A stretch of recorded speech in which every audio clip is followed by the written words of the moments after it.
A paz do Senhor Jesus, meus irmãos, Igreja de Deus, família, amigos. Como de segunda a sexta tenho levado uma palavra, uma oração aos irmãos, Deus hoje colocou em meu coração essa palavra que nós estávamos falando no podcast nesses dias. E em Lucas capítulo 6, verso 20, quando Jesus, ele disse, e levantando ele os olhos para os seus discípulos, dizia, bem-aventurado vós, os pobres, porque vosso é o reino de Deus. É impressionante se nós não entendemos esse texto, a impressão que se dá é que Jesus está fazendo apologia à pobreza, porque bem-aventurado significa ser feliz, ter essa alegria de Deus. E como é que pode o pobre ter essa felicidade? É interessante umas observações que Jesus, quando pregava, as pessoas que mais entendiam a pregação de Jesus eram os pobres. Era o morador de rua, era o cego Bartimeu, era a prostituta, era o pescador, eram os publicanos, eram os salteadores, pessoas iletradas, que não tinham muito conhecimento. Então a gente começa a perceber que o Evangelho, a palavra de Deus, ela não é tão difícil como as pessoas dizem. Porque as pessoas nem estudos tinham. Você vê que em pleno século XXI, nós temos pessoas analfabetas até o nosso dia. Você imagina há 2000 anos atrás, em hebraico, a dificuldade da escola, a dificuldade dos estudos. Então as pessoas, a grande maioria, não sabia ler. Chega a dizer os estudos que o apóstolo Pedro mesmo era iletrado, não sabia escrever.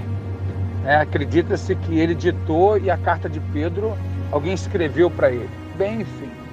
Mas nós sabemos que esse pobre que Jesus está querendo dizer é a humildade, é a simplicidade.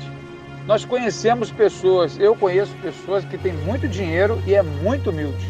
E eu conheço gente muito, muito pobre, mas que é muito metida, que é muito orgulhosa, que é muito soberba.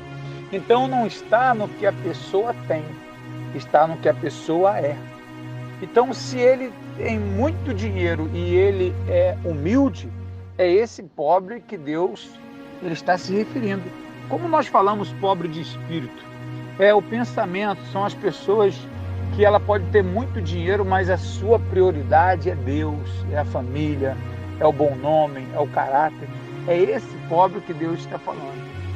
E tem muita gente que, quando a Bíblia diz que é difícil um rico ser salvo, é o rico que prioriza dinheiro.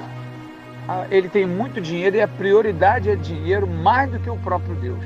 Então por isso que ele diz aqui, que bem-aventurados pobres, porque deles é o reino de Deus. E o que a Bíblia fala sobre o reino de Deus? A Bíblia diz que o reino de Deus não é comida nem bebida, mas é paz, justiça e alegria no Espírito Santo. Então nós vamos ver Deus na vida de uma pessoa, não pelo que ela tem, mas pelo que ela é. Então é o comportamento que vai dizer se realmente aquela pessoa é esse cristão, como Jesus está dizendo. Porque tem muita gente dentro da igreja também, pastores, líderes, que só estão na igreja.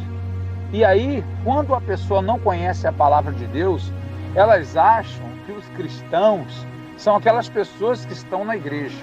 E às vezes tem gente dentro da igreja que não vale nada, que é caloteiro, que é mentiroso, que tem mau testemunho. Ela só é uma pessoa religiosa.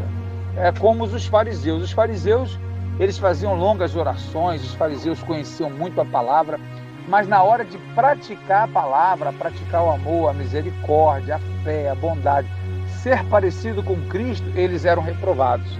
Então, bem-aventurado o pobre. E quando nós falamos também desse pobre, você percebe que os países mais pobres do mundo são mais apegados a Deus. E quanto mais rico, mais distante de Deus. É porque ele tem sua confiança na sua riqueza, no seu trabalho, na sua força. Quando o homem ele está numa enfermaria, quando o homem está à beira da morte, quando vem o câncer, quando vem a morte, ele percebe que o dinheiro não serviu absolutamente para nada. E é onde nós vamos passar a nossa eternidade. E aí Jesus, ele promete essa vida eterna para aqueles que foram fiéis a ele. Então seja fiel a Jesus, pois não há outro Deus, não há outro Senhor, não há outro Salvador. A Bíblia diz que Jesus é o único e verdadeiro Deus. Nenhum livro na história vai mostrar um outro Deus. Nenhum livro na história vai dizer que o autor do livro é Deus.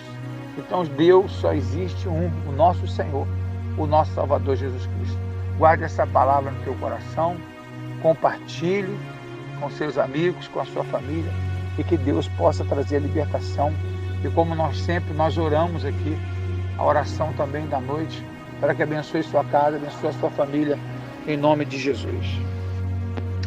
Senhor, nosso Deus e nosso Pai maravilhoso, graças, Senhor, te dou, Deus, nessa noite. Quero te glorificar, Senhor, por esse dia que o Senhor preparou para nós. Um dia, Senhor, que nós estamos de pé, trabalhando, isso é graça, isso é bondade.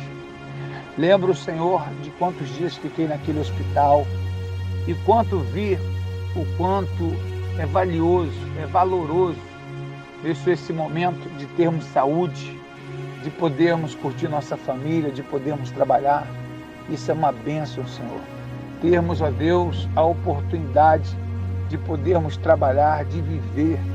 Meu Senhor, e quero aproveitar a minha vida, Senhor, para dedicar a minha vida ao Senhor. Que o Senhor possa, ó Deus, me usar como instrumento, como canal de bênção nessa terra, para levar a Tua palavra, Senhor.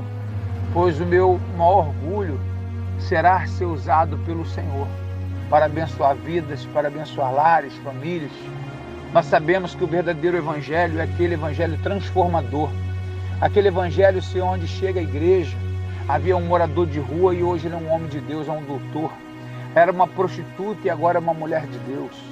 Eram pessoas, ó Deus, que estavam depressivas, angustiadas, sem esperança.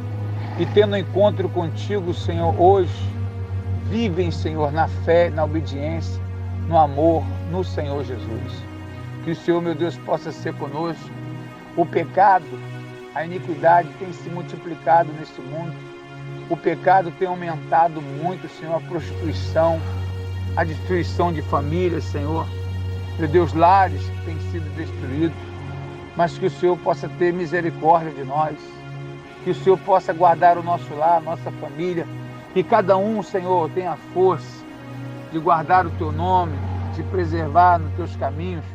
Pois temos visto hoje, Senhor, as dificuldades até mesmo de estar em uma igreja, de estar num local onde há muitas falhas, muitos escândalos, há muitos erros, mas a Tua palavra ela nos orienta que aquele que não conhecer a Tua palavra vai padecer, pois a Tua palavra diz que o joio e o trigo vão crescer juntos. O que serve e o que não serve a Deus estarão na casa de Deus, na casa do Senhor.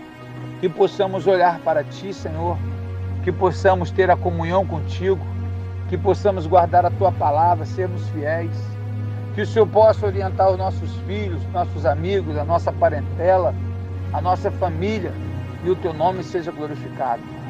Que possamos, ó Deus, ser aqueles que o Senhor conta para mudar lares, famílias, libertar o homem do pecado, libertar dos demônios, da opressão, do maligno, pois a Tua presença ela nos traz paz, a Tua presença ela nos traz alegria, a Tua presença nos traz salvação. Obrigado, Deus, por libertar a minha vida, e desde que tive esse encontro com o Senhor, fiz a promessa, Deus, de ser fiel ao Senhor até a minha morte, e nesses 26 anos o Teu Espírito Santo tem sido comigo, e tem me guardado e tem me mantido fiel na presença do Senhor. Que cada ouvinte desta palavra possa ser um praticante da Tua palavra, Senhor, possa ser adorador do Senhor, para que quando chegue o grande dia, o juízo final, onde Tua palavra diz que todos nós compareceremos ao tribunal de Cristo para sermos julgados pelas nossas ações, e se nós formos fiéis ao Senhor, nós seremos salvos e ficaremos com o Senhor. A Tua palavra diz, ó Deus, que é necessário ter fé no Senhor e obedecer a Tua palavra para sermos salvos. Nos ajuda, nos ensina a Tua palavra, nos orienta para praticarmos a Tua palavra e sermos salvos pela Tua graça. Em nome de Jesus, Senhor, nós oramos, em nome de Jesus nós Te agradecemos. Amém, Senhor. Amém, Senhor.